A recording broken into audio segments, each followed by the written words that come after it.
बिस्मिल्लाहिर्रहमानिर्रहीम, अस्सलाम वालेकुम। आज की सबसे बड़ी ख़बर ये है कि 5 जून ये वो तारीख़ है जिस पे इमरान ख़ान ने जेल से बाहर आना था।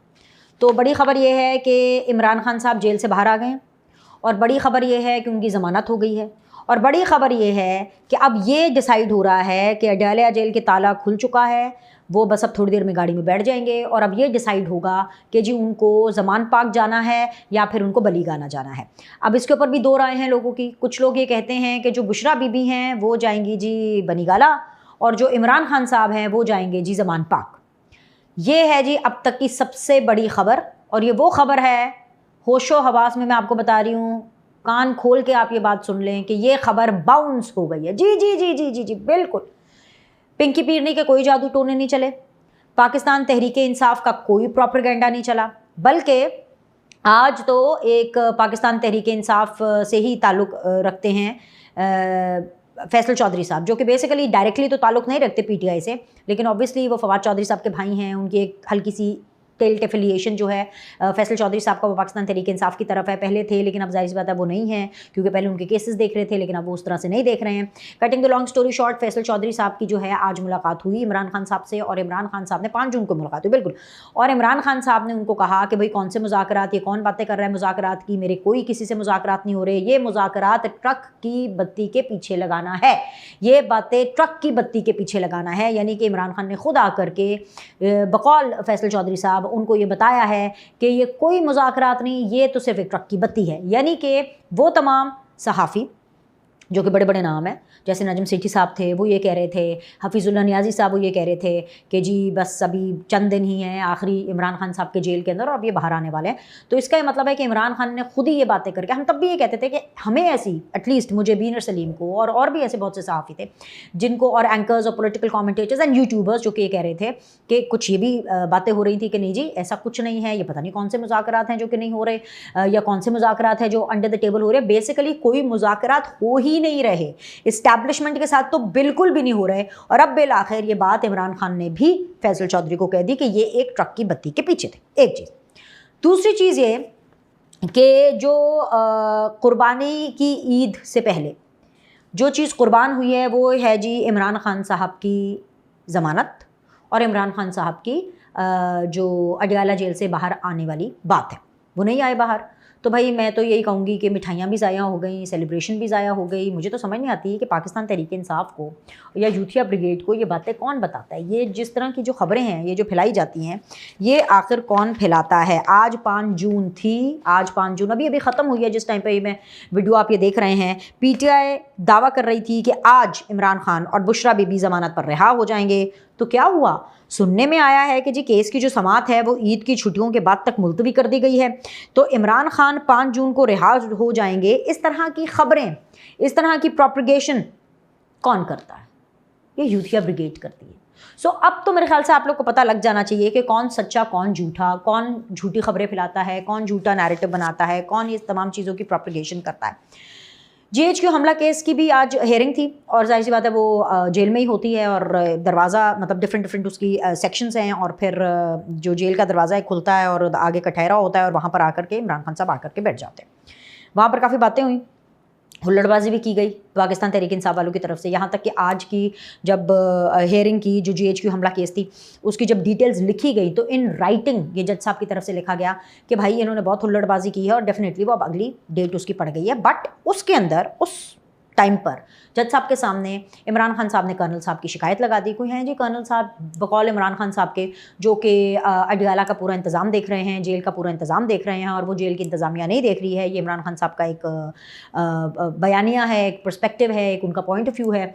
और उन्होंने जी जज साहब के सामने कहा कि देखिए जी मेरी किताबें लोग भेज देते हैं बाहर से, ठीक है, और जो भी मैं किताबें मंगवाता हूँ, लेकिन जब वो किताबें आती हैं तो वो मेरे तक पहुँचती नहीं हैं। और उन्होंने बाकायदा तौर पर ये कहा कि जी जो कर्नल साहब है ना, एक कर्नल साहब हैं जो कि जी हम मुझे किताबें नहीं अंदर भिजवाते और अंदर अलाउ नहीं करते किताबें। तो उन्होंने साथ ही कहा कि शायद जो कर्नल साहब हैं उनको तस्वीरों वाली किताबों का शौक़ है। अब तस्वीरों वाली किताबों का मुझे नहीं पता कि उनका क्या मतलब था, लेकिन मैं ये मतलब मान के चल रही हूँ जो मैं आपको रिपोर्ट कर रही हूँ कि अगर उन्होंने कहा है कि इमरान खान साहब ने कि जी शायद कर्नल साहब को तस्वीरों वाली किताबों का शौक़ है इसलिए वो अंदर नहीं आने देते उन किताबों को।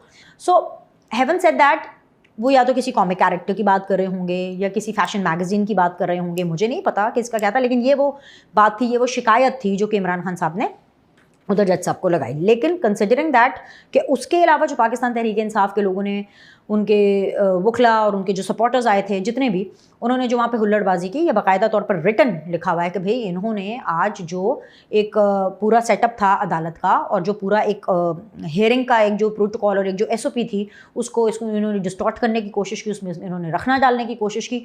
So this is also one thing जो कि इनके अगेंस्ट जाएगी। तीसरी बात, ये जो 14 साल की सज़ा है और जी इसके ऊपर इनको ज़मानत चाहिए, तो 14 साल की सज़ाओं के ऊपर ज़मानत टेक्निकली कैसे हो सकती है? हम आपको पहले ये बता रहे थे कि ऐसा नहीं हो सकता। मुज़ाकरात के बारे में भी हम आपको बता रहे थे कि ऐसा कुछ नहीं हो रहा, लेकिन अब वो बातें भी जो है वो खुल कर के सामने आ रही हैं कि ये यूथियों ने ही अपने ही यूथिया ब्रिगेड्स को ये एक लॉलीपॉप कराया है, ठीक है। और दूसरी चीज़ ये है कि ये जो पूरा एक नैरेटिव बिल्ड किया गया, 14 साल कैद, ये एक्सेप्शनल केसेस में हो सकता है कि जब 14 साल की कैद है उसके ऊपर आप ज़मानत किस बेस के ऊपर मांग रहे हैं। तो खैर एनीवेज जी, प्रोसिक्यूशन ने इसमें बोला कि जी हमें 1 महीने का टाइम चाहिए जज साहब को, कि डेफिनेटली हम 1 महीने के अंदर जो है मज़ीद इसके ऊपर बिल्टअप करके जो भी गवाहान है और ये सारा कुछ हम उसके बाद इसकी हेयरिंग करेंगे। जज साहब नहीं माने, फिर उसके बाद बात करते करते 15 दिन पे आई, 15 दिन के बाद उसके बाद 7 दिन पर आई। अब cutting the long story short, अब ये जो ज़मानत वाला चैप्टर है, ये वाली चीज़ है, ये अब 11 जून तक हो गई है। मैं ये समझती हूँ कि प्रोसिक्यूशन को और यहाँ पे तगड़ा होना चाहिए कि अगर उनके पास इतने ज़्यादा शवाहिद, इतनी ज़्यादा इन्वेस्टिगेटिंग मटीरियल और उनके पास अगर ये सब कुछ है और ऑलरेडी 14 साल सज़ा है, सो मेरा नहीं ख्याल कि इनको 7 दिन या 10 दिन का इस तरह वाला मार्जिन मिलना चाहिए था। लेकिन हेवन सेड दैट, 7 दिन हो, 10 दिन हो, 15 दिन हो, 1 महीना हो, इमरान खान साहब की ज़मानत इस मामले में होती हुई हमें दिखाई नहीं दे रही है। ये मैं एक दफ़ा फिर से मैं आपको रिपीट कर रही हूँ। लेकिन दूसरी तरफ और क्या चीज़ें चल रही हैं वो मैं आपको बता देती हूँ। पाकिस्तान जंगी महाज के बाद सिफारती महाज पर भी कामयाबियाँ समेट रहा है। बिलावल भुट्टो की क़यादत में पाकिस्तानी वफ़द अपने दौरा अमेरिका के दौरान अक़वाम मुत्तहिदा समेत हर उस फोरम पर जा रहा है जो कि बैनुल अक़वामी सतह पर मैटर करता है और जिनके सामने पाकिस्तान का मुकदमा पेश किया जाना बहुत ज़्यादा ज़रूरी है।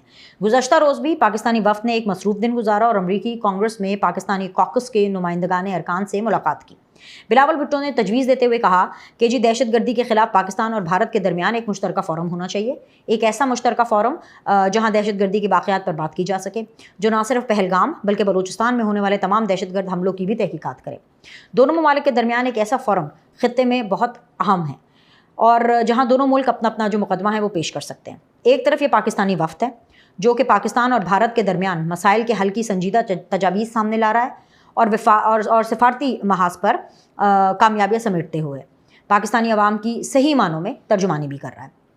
तो दूसरी तरफ शशि थरूर की क़यादत में भारतीय वफ़द है जो भारत का मुकदमा पेश करने मुख्तलिफ ममालिक के दौरे पर तो गया, मगर वहाँ जाकर अपनी मौज मस्तियों में लग गया। अब भारतीय वफ़द की जो वायरल फुटेजेस हो रही हैं उनको देखकर भारतीय अवाम तो बड़े गुस्से में आ गई है और उनको खूब आड़े हाथों ले रही है। भारतीय शहरियों का ये कहना है कि पहलगाम में 26 लोग जान से गए, 4 हमला आवरों में से 1 हमला आवर भी गिरफ्तार नहीं किया जा सका। जिस वफ़द को दहशतगर्दी पर भारतीय मौक़िफ़ उजागर करने के लिए बैरून मुल्क भेजा गया, वो भारतीय अवाम के पैसों पर इंजॉय कर रहे हैं, गाने गा रहे हैं और पार्टी कर रहे हैं। तो नाज़रीन, यही फ़र्क है दोनों ममालिक में। पाकिस्तान सच्चा है और भारत झूठा है। भारतीय वफ़द भी ये बात जानता है कि पहलगाम एक फॉल्स फ्लैग ड्रामा था जिसको बैनुल अक़वामी सतह पर किसी तौर पर भी डिफेंड नहीं किया जा सकता। भारतीय वफ़द ये जानता है कि वो हारे हुए लश्कर के सिपाही हैं, वो किसी मुल्क को अपनी जीत की झूठी कहानियाँ नहीं सुना सकता।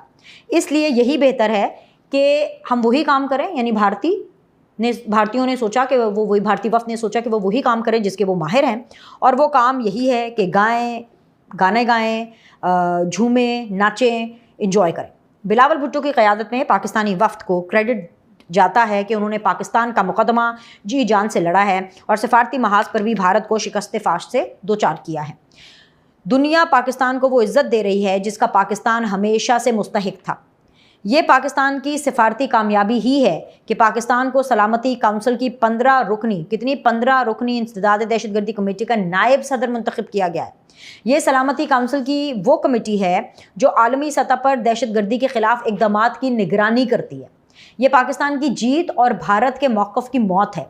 यही नहीं, पाकिस्तान तालिबान पर आयद पाबंदियों के निफाज निगरानी करने वाली अक़वाम मुत्तहिदा की कमेटी का चेयरमैन भी मुकर्रर हो गया। ये कमेटी तालिबान के असासे मुंजमद करने, सफरी पाबंदियों और हथियारों की रोकथाम के फैसले करेगी। सियासी मामलात की बात करें तो तहरीक इंसाफ अब तहरीक बायकॉट बन गई है। और जी ना सिर्फ तहरीक बायकॉट बन गई है, अपने पैटर्न इन चीफ के हुक्म के ऊपर उन्होंने स्पीकर कौमी असम्बली अयाज सादिक का मुकम्मल बॉयकॉट कर दिया है। कौमी असम्बली में मौजूद पाकिस्तान तहरीक इंसाफ के तमाम अरकान को हुक्म मिला है कि वो आइंदा स्पीकर कौमी असम्बली सरदार अयाज सादिक की मदऊ करदा किसी तकरीब में शरीक नहीं होंगे और ना ही पार्टी पार्लियामेंटेरियन सरकारी दौरे पर बैरून मुल्क जाएंगे। अब ये क्यों किया है? एक तो जी अयाज सादिक साहब के साथ उनका 36 का आंकड़ा हमेशा से, जाहिर सी बात है, वो इलेक्शन भी लड़ते रहे हैं और अयाज सादिक साहब जो हैं एचएसोनियन भी हैं, इमरान खान साहब भी एचएसोनियन हैं, दोनों के कभी उस तरह से नहीं बने। ठीक है, तो एक वो एक पर्सनल स्कोर सेटल करना, और वो तो एक बिल्कुल जो बात है वो साथ है ही है कि उनको अयाज सादिक साहब खटकते हैं। अब वो स्पीकर हैं नेशनल असम्बली के, अब तो उनको वो और ज़्यादा खटक रहे हैं, और इसलिए भी वो बहुत ज़्यादा उनको खटक रहे हैं क्योंकि पाकिस्तान तहरीक इंसाफ ने स्पीकर कौमी असम्बली अयाज सादिक के बॉयकॉट का फ़ैसला किया है। और पाकिस्तान तहरीक इंसाफ ने ये फ़ैसला इस बेस पर किया है कि जी PTI के जो लोग हैं इमरान खान के अलावा, वो सरकारी दौरों और सरकारी तकरीबात के मज़े उड़ा रहे हैं, ठंडे कमरों में बैठते हैं, मीटिंग्स करते हैं, प्राइम मिनिस्टर के साथ उनकी फ़ोटो उतरती है, फिर उसके अलावा सेनेटर्स हों या वो मुख्तलिफ़ कमेटीज़ के अंदर इंटरनेशनल दौरों पर भी जाते हैं। जब इमरान खान साहब ये चीज़ें देखते हैं, ये तस्वीर देखते हैं, तो वो जेलस फील करते हैं। एक बहुत बड़ा एक जेलसी फैक्टर है, और वो इसलिए है जेलसी फैक्टर क्योंकि इमरान खान कहते हैं कि जी मैं अडयाला जेल की गर्मी में कैदी नंबर 804 बन के बैठा हूँ, मैं पैटर्न इन चीफ भी बन गया हूँ, लेकिन उसके बावजूद मेरे तो हालात वाक़यात बिल्कुल भी तब्दील नहीं हो रहे हैं। और जो मेरे जो लगाए हुए पौधे हैं, यानी कि इमरान खान ने जिनको बनाया, उनमें से जिनमें मोस्टली अब आपको पॉलिटिकल जो क्राउड है वो कम नज़र आएगा पार्लियामान के अंदर, ज़्यादा ज़्यादा वकला की तादाद है, तो वो जो है वो मेरे बिहाफ के ऊपर, मेरे नाम के ऊपर और मेरी पार्टी के नाम के ऊपर वो मज़े लूट रहे हैं। वो तो चिल माहौल में हैं, अंत माहौल तो मिठे चौल, ये वाली सूरत हाल है। तो ये जो जेलसी फैक्टर है ये इमरान खान के अंदर है, जिसकी वजह से उन्होंने स्पीकर नेशनल असम्बली का बॉयकॉट किया है through the parliamentary chapter of Pakistan Tehreek Insaf. तो ये PTI के उन लोगों के लिए एक आई ओपनर है कि जिस लीडर के पीछे लग करके आप पाकिस्तान के मुखालिफ हो जाते हैं, आप एंटी स्टेट हो जाते हैं, आप जो है इंतशार की और फितने की सियासत करते हैं, ज़ाहिर बात है अपने लीडर के हुक्म पे ही करते हैं ना, उसकी हर बात के ऊपर आप लबैक कह देते हैं पार्लियामेंट के अंदर, और आपने अन्नी मचाई होती है पार्लियामेंट के अंदर, आप पार्लियामेंट के सेशंस को हाईजैक करने की कोशिश करते हैं। ठीक है, जब आपकी बारी आती है आप सुनते हैं, आप सुनाते हैं, बहुत आराम से अपनी बातें करते हैं, ठीक है, किसी और को बोलने नहीं देते, और जब हुकूमती बेंच से कोई खड़ा होता है तो आप उनको भी बोलने नहीं देते, फिर आप रोलर अप पर डाल देते हैं। ठीक है, सो जिन लीडर के अब तो लीडर नहीं, अब तो कहती हूँ पैटर्न इन चीफ, जिस पैटर्न इन चीफ के पीछे लग करके आप ये काम कर रहे हैं, वो आपके साथ इतना मुखलिस है, कितना मुखलिस है, इतना मुखलिस है कि आप दौरों पर मत जाएं, आपकी फ़ोटो में मत आएँ, आप AC के ठंडे कमरों में क्यों बैठे हैं, आप सूटेड बूटेड होकर पार्लियामेंट में क्यों जा रहे हैं, क्योंकि वो पार्लियामेंट में नहीं है, वो जेल में है। तो लिहाजा ये जो सारी बातें हैं, ये मैं ये समझती हूँ कि जितनी भी यूथिया ब्रिगेड है उसके लिए एक आई ओपनर है कि आप जिसके पीछे लगे हैं, आप जिस ट्रक के पीछे लगे हैं, उसकी तो बत्ती ही फ्यूज़ है। तो भाई ये आप लोग सोच लें कि आपका क्या सियासी क़िबला ठीक है कि नहीं है। अभी के लिए इतना ही, लाइक करें, सब्सक्राइब करें, आपसे अगली वीडियो में मुलाकात।